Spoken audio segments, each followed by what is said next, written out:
कि कोशिश की गई है कि कुर्रतुल ऐन हैदर के नावल आग के दरिया को मात दी जा सके। भी तारीखी गोशों में जगह-जगह वो बच निकल कर चली हैं। इंडस वैली के हवाले से और ख़ास तौर पर हड़प्पा की तहज़ीब के हवाले से जो प्रोफ़ेसर साहिबान हैं, वो मुख्तलिफ़ तरह की कॉन्फ्रेंसेज़ हर साल ही करवा रहे हैं।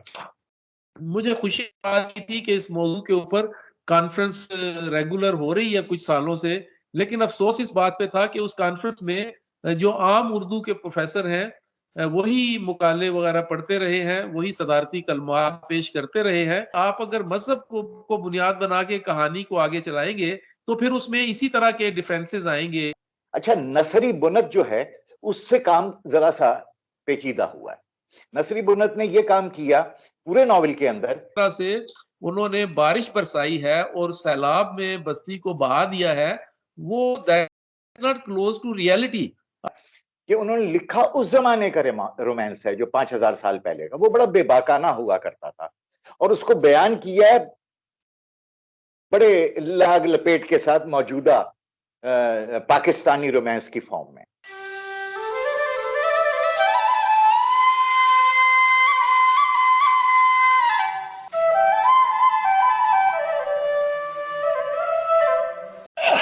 आदाब दोस्तों, सुखन में खुशामदीद। मैं वकास अजीज। आज के मेरे इस पैनल में, आज के इस प्रोग्राम में बहुत अहम अदबी शख्सियात इस वक्त आप स्क्रीन पर देख रहे हैं और दोनों असहाब हमारे सीनियर्स अपने फन में, जिंदगी में हमें भरपूर अंदाज से दिखाई देते हैं।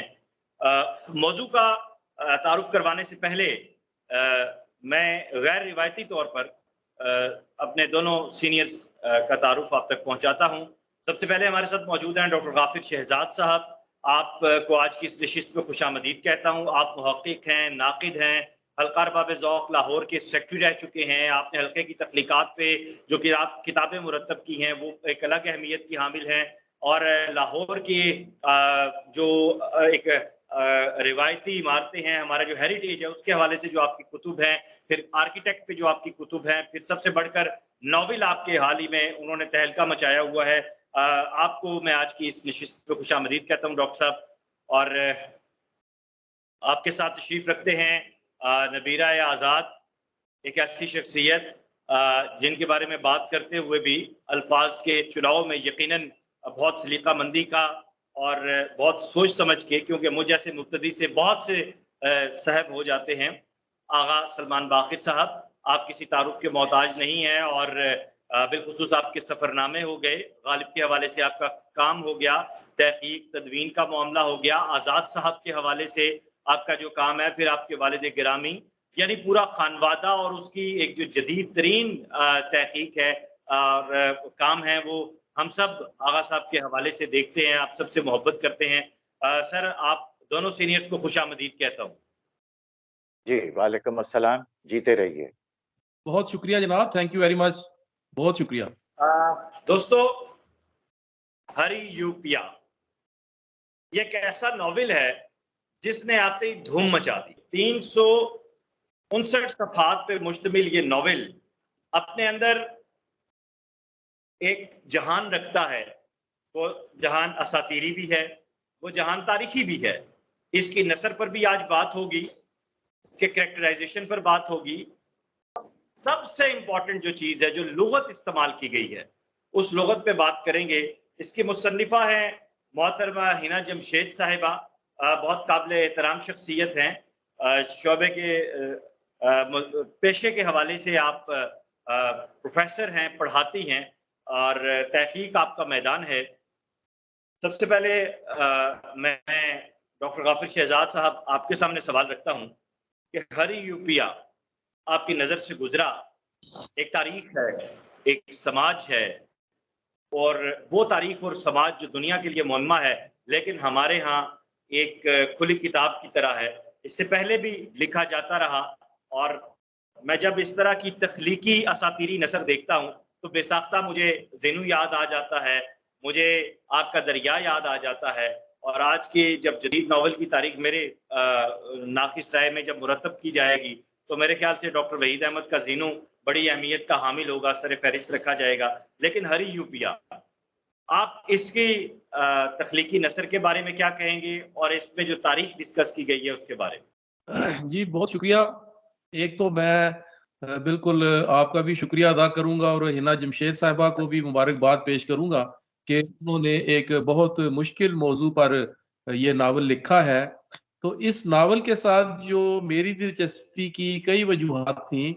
ज़ाहिर है एक वजह जो सबसे अहम है, वो तो ये है कि चूँकि मैं खुद आर्किटेक्ट हूँ और ओल्ड सिविलाइजेशन का बाकायदा तालिब इल्म हूँ और उस पे मेरा काफ़ी सारा काम है और हमने सिर्फ इंडस वैली ही नहीं बल्कि ग्रीक्स की, रोमन्स की सारी जो रेनेसांस पीरियड्स हैं, उन सब की जो जितनी भी पुरानी तहज़ीब है वो सारी हम पढ़ते हैं। हमारा शौक ही नहीं बल्कि मेरा तो सब्जेक्ट है। सही, तो इसी सही। वजह से मैं अपना तो वो बहाव भी उस वक़्त सबसे ज़्यादा मैं ईगर था ये देखने के लिए कि मुस्तनसर हुसैन तारड़ एक सदियों पहले मिट जाने वाली तहज़ीब कि जिसके अभी तक आसार भी उस तरह से मौजूद नहीं है, बराए नाम ही मौजूद है और दूसरा ये कि उसकी जो ज़ुबान है, वो अभी तक डिसाइफ़र नहीं हुई। तो ख़ास तौर पे जब ज़ुबान डिसाइफ़र ना हो, तो वहाँ का कल्चर, वहाँ की तहज़ीब, लोगों की बातें, वहाँ की मईशत और वहाँ की मज़हब या वहाँ की रिचुअल्स जो है उसके बारे में कोई भी क़यास आराई करना बहुत मुश्किल हो जाता है।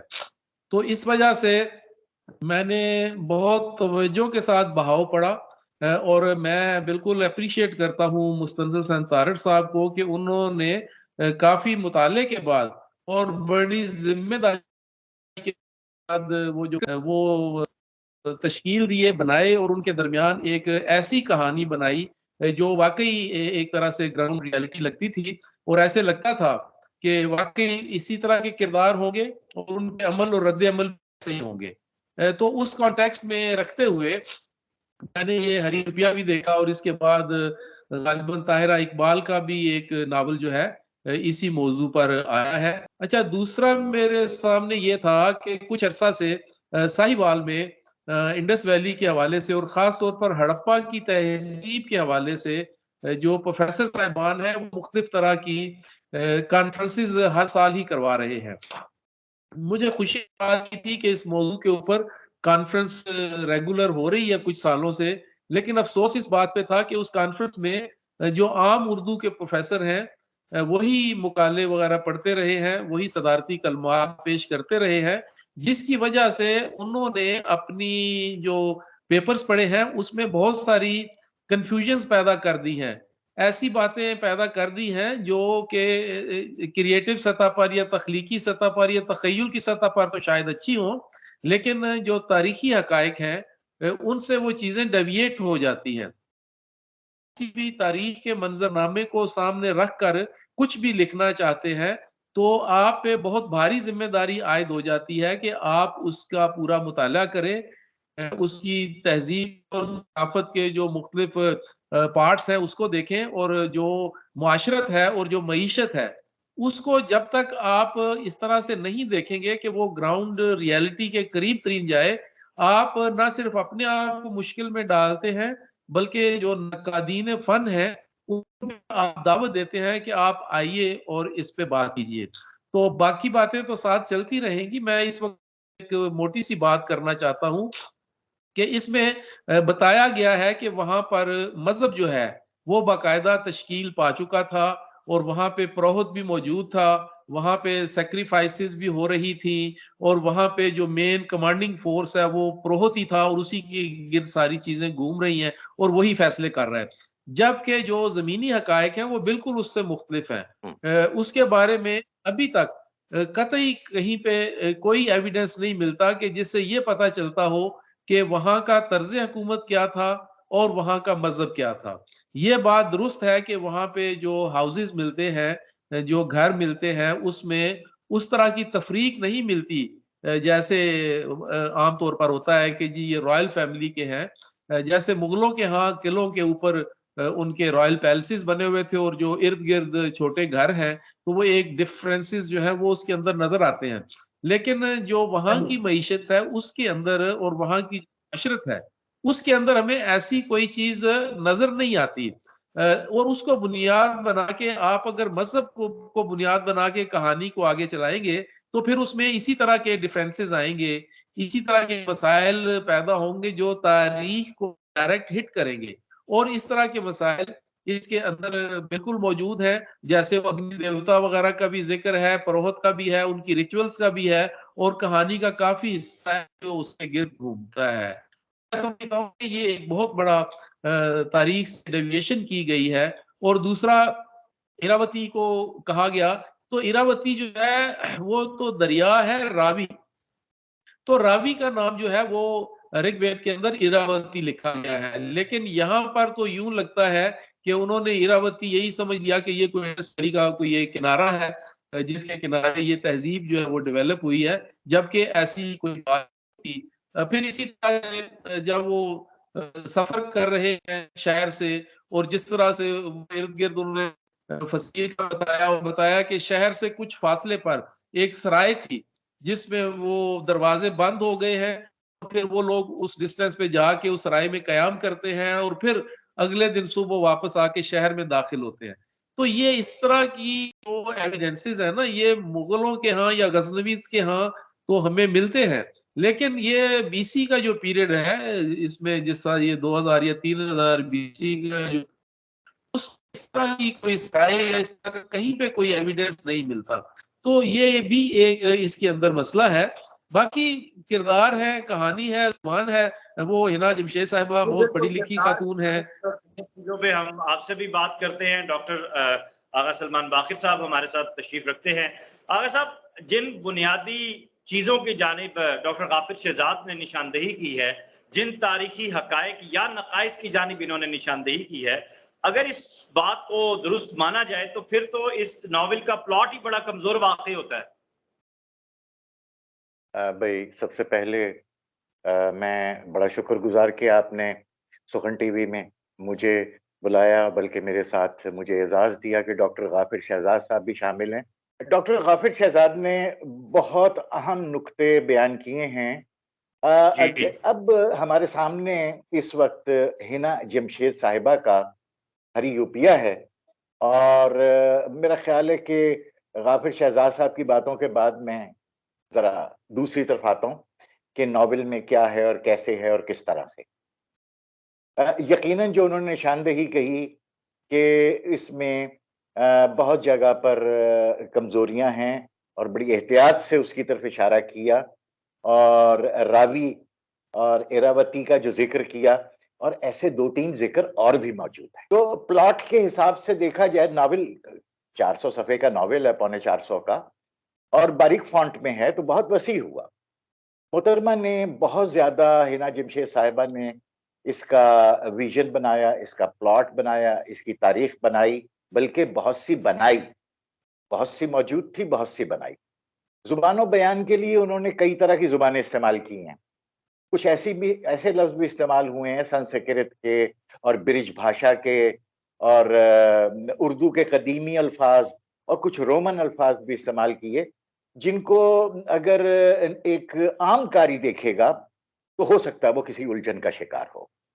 और ये भी हो सकता है उसे 4-5 डिक्शनरियाँ अपने सामने रखनी पड़े, ये भी मुमकिन है। लेकिन इसके बावजूद किरदार वहाँ चल रहे हैं। किरदारों को उन्होंने बार-बार कंट्रोल करने की कोशिश की है। उन पर काबू पाने कई दफ़ा तो ऐसा हुआ है कि उनके किरदार उनके हाथ से निकल जाते हैं। ख़ास तौर पे दरिया का ज़िक्र करते हुए उनके किरदार जो हैं, ऐसी जगह पे कट हो जाते हैं, जहाँ पर उनको कट नहीं होना चाहिए था। 4-6 सतरें और होती और वो लिंक अप हो जाता हड़प्पा की बस्ती से, तो सूरत-ए-हाल पढ़ने वाले के लिए बदलती। लेकिन चूँकि मुसन्निफ़ का विज़न अपना एक होता है और मुसन्निफ़ा ने अपने ब्रॉड विज़न के अंदर रखकर इस नॉवेल को लिखा है, तो यकीनन जितनी भी कोशिश की है, उसको सराहना चाहिए। अब तकाबुल अगर मेरी तरफ से, मेज़बान की तरफ से अगर कोई बात सामने आती तो वो एक बड़ा वो था। मैंने ज़ीनो का नाम इसलिए लिया कि ज़ीनो में हाँ। एक हमें तिलिस्माती नसर मिलती है। जी, एक आप इस पुरस्रारियत मे मेरी मैं तो माज़रत अब ख़्वाह मैं कहता हूं कि डॉक्टर गाफिर शहजाद के इस क्या हिना जमशेद साहिबा की जो नजर है, क्या हिना जमशेद साहिबा की जो नजर है वो इस पूरे महल्ले वकूफ के मुताबिक अपना पूरा दे सकी है, 100% दे सकी है? आज के माहौल, बात ये नॉवेल आज लिखा जा रहा है, इसमें हमारे पास दो सूरतें थी। एक सूरत तो ये थी कि हम टोटल अलिफ से लेकर ये तक, पहले सफे से आखिर तक उसी को कवर अप करते, जो वहां की माहौल के अंदर एक जुबानो बयान को उन्होंने तश्कील दिया था इब्तदाई 50-60 सफे। उसके बाद वो उसे छोड़ भी जाती हैं, दरमियान में जगह जगह छोड़ जाती हैं। तो इस एतबार से आप देख लीजिए कि क्या नतीजा निकलेगा पढ़ने वाले के लिए भी और नक्काद के लिए भी। तारीखी गोशों में जगह जगह वो बच निकल कर चली हैं। बाज ऐसे तारीखी गोशे हैं जिनसे उन्होंने बच बचा के, दामन बचा के, और कुछ बातें नहीं करना चाहती थी वो कर दी हैं, तो बड़े धीमे और दबे हुए लबो लहजे में की हैं, और बाज बातें जो हैं उन्होंने बड़े वसी और अच्छे और खुले तनाजर में की। लबो लहजा ये उनकी अपनी शख्सियत तो नहीं डिपिक्ट ये कर रहा है यहाँ पे? हाँ, उनकी शख्सियत का असर तो जरूर होगा, चूंकि वो खातून हैं तो मुसन्निफा हैं, तो बतौर खातून के भी जिक्र आप उन इस नॉवेल के अगर आप निस्वानी किरदारों को देखें तो उनकी अपनी शख्सियत का और उनके अपने जमाल का उसमें अक्स आपको मिलता है। वाज़ेह बात है भाई, इसमें कोई वो नहीं है कि वो अक्स जगह जगह हमें मिलता है कि वो जब भी किसी खातून का जिक्र करती हैं तो उसमें क्या पेंट करती हैं उस खातून का, वो आपको नजर आता है। अच्छा, नसरी बुनत जो है उससे काम जरा सा पेचीदा हुआ है। नसरी बुनत ने ये काम किया पूरे नॉवेल के अंदर कि कभी वो ऐसा लगता है कि ट्रैक से उतर गई है, कभी वो लगता है कि वापस ट्रैक पर आई है, कभी वो अपनी जुबान बदल जाती है, कभी एक आध लफ्ज ही ऐसा आता है संस्कृत का, है गुरमुखी का और देवनागरी का। मैं देवनागरी के बहुत लफ्ज उसके अंदर महसूस किए। तो नतीजा ये होता है जब हम देवनागरी को जहां पे पाते हैं तो हमें बड़ा मतलब वो एक पढ़ने वाले के लिए बड़ा कंफ्यूजन पैदा होता है, और कहानी का रुख पढ़ने वाले की नजर में बदल जाता है। मुसन्निफ क्या पहुंचाना चाहता है अपने कारी तक, यहाँ पर वो कामयाब हुआ। बहुत से लोग जो इन जुबानों को, बिरज भाषा को और कदीम उर्दू को और मतरूक शुदा उर्दू को और देवनागरी को और संस्कृत को जानते हैं और इस तरह की जुबानों को, तो रघुवीर वगैरह की जुबान भी इस्तेमाल हुई है इसमें। और मैं आपसे एक और बात कहूं कि इसमें गुरु नानक जो जुबान इस्तेमाल करते हैं उसके लफ्ज भी बहुत से इस्तेमाल हुए हैं, हालांकि वो दूसरी जगह पर नहीं है। तबालत मुसन्निफ के ऊपर डिक्शनरी का इस्तेमाल करना पड़ेगा। तबालत मैं एक इसमें अज़ाफ़ा करना चाहता हूँ जी, मैं ये बात करना चाहता हूँ कि मसलन एक लफ्ज है प्रार्थना, लेकिन पूरे नावल में प्रार्थना चल रहा है। तो हमने जो किताबों में पढ़ा है वो है प्रार्थना, यहाँ पे है प्रार्थना। तो इस तरह की जो इमला की गलतियां हैं वो भी इसके अंदर मौजूद है।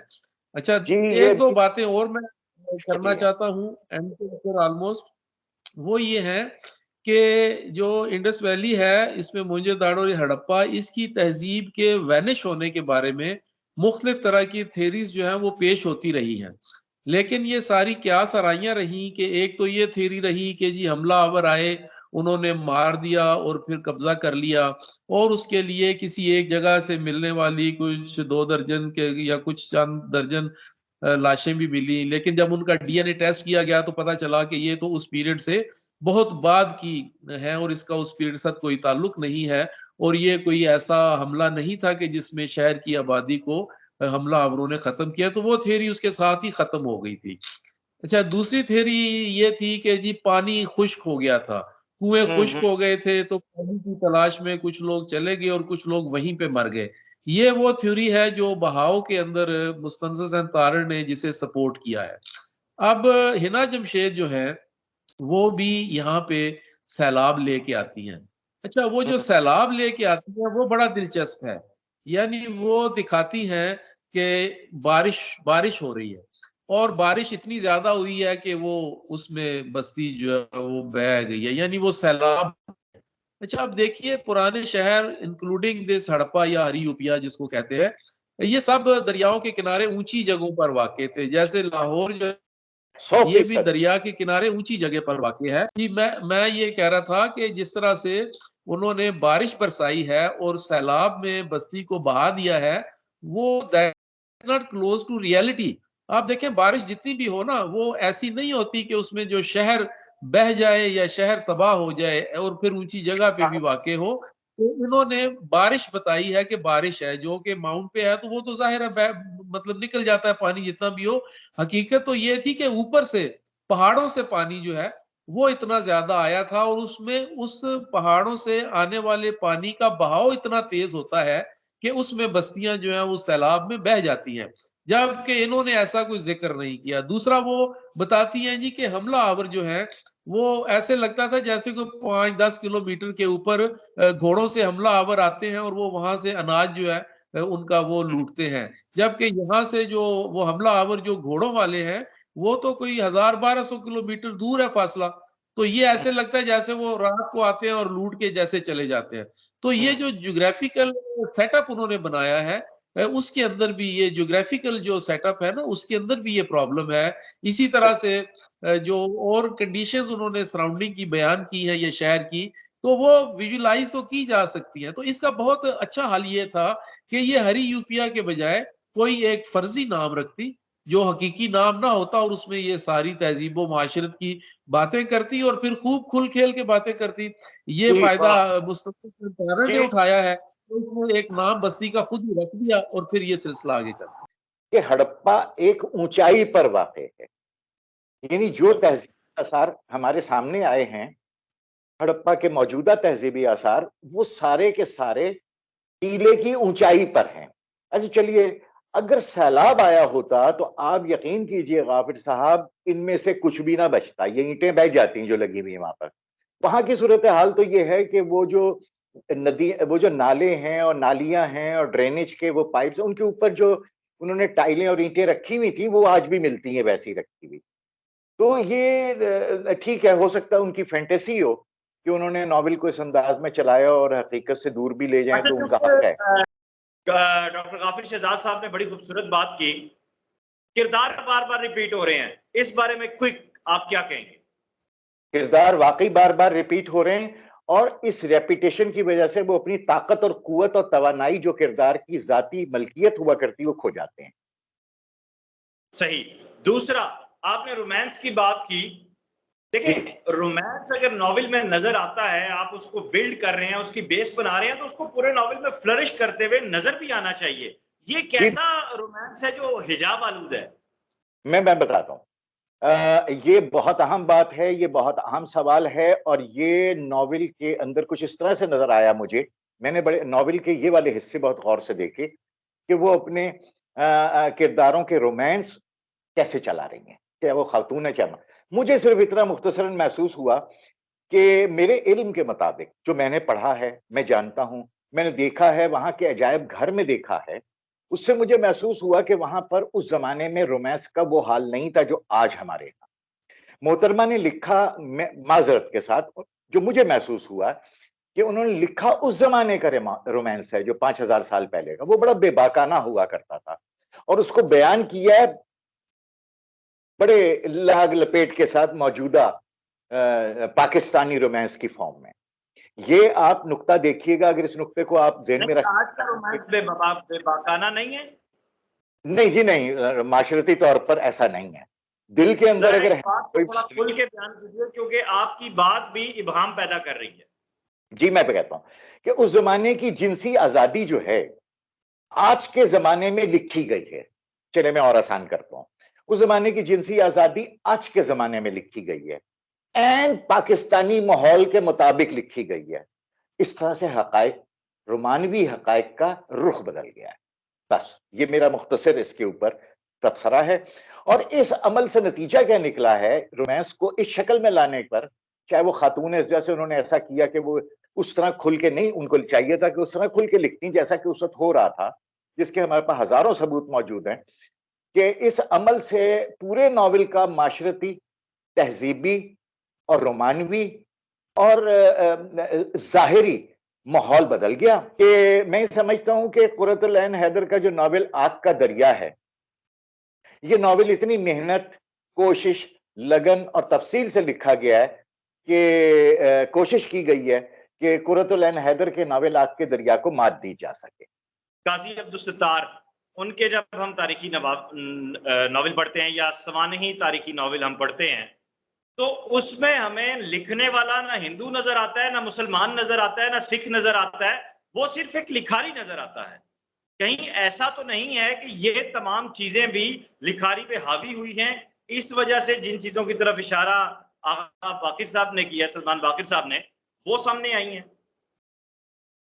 नहीं, ऐसी बात नहीं है। लिखारी पे देखिए, मैं बड़ा इस बारे में क्लियर मेरी स्टेटमेंट है कि हिना जमशेद साहब का जो उसलूब है, जो लफ्ज़ का इस्तेमाल है अपनी जगह पे इस नावल से कता नज़र वो बहुत अच्छा है, बड़ा शानदार है। हम मतलब उर्दू में मैं औरत और मर्द की वो कैटेगराइज़ेशन नहीं करता। उर्दू में जो नावल निगार इस एज ग्रुप में मौजूद हैं, उनकी ज़ुबान इतनी अच्छी नहीं है जितनी हिना जमशेद ने इसके अंदर इस्तेमाल की है। अब ये आगे मसाइल और हैं कि उसमें जो टेक्निकलिटीज़ हैं या जो उसकी तहज़ीब से जुड़ी हुई टर्मिनोलॉजी है, वो इस्तेमाल हुई है या नहीं हुई, ये एक और तरह का मसला है। जी देखिए, मैं ये अर्ज कर रहा हूँ कि हिना साहिबा के पास पहले नॉवेल का कोई स्कोप नहीं है, उनके पास इससे पहले कोई तजुर्बा नहीं है, तो कहीं ऐसा तो नहीं है कि उन्होंने पहली बार पे ही छक्का लगाने की कोशिश की है, यानी पहली अटेम्प्ट ही इतनी बड़ी की है जो उनके नजदीक बहुत एक वसी मंजरनामा रखती है। ये बात आपकी बिल्कुल बड़ी इम्पोर्टेंट बात है। जिस तरह से इस नावल को लॉन्च किया गया है, जो मुसलसल इसका जो पब्लिशर है उसकी एडवर्टाइज़मेंट में लगा हुआ है। इसमें प्रोफ़ेसर डॉक्टर अनवार साहब की राय है, जो ज़ाहिर है अपने जो तालिब इल्म हैं और जो स्टूडेंट्स हैं उनको बड़ा प्रोजेक्ट करते हैं, उनकी भी राय इसके अंदर है।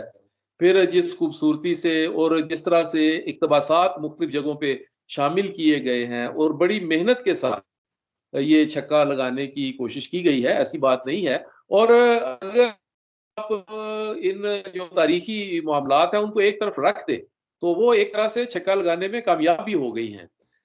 लेकिन मसला ये है कि जब बहाव सामने पड़ा हुआ होगा और यहाँ की तहज़ीब-ओ-मुआशरत की जो हिस्टोरिकल फैक्ट्स है उसको उनसे बात करने वाले लोग मौजूद होंगे, तो वो तो फिर उस बारीक-बीनी में जाके बात करेंगे जो इसके अंदर पेश की गई हैं। तो ये वाक़ई एक तरह से जैसे लॉन्च किया गया वो छक्का लगाने वाली ही बात है।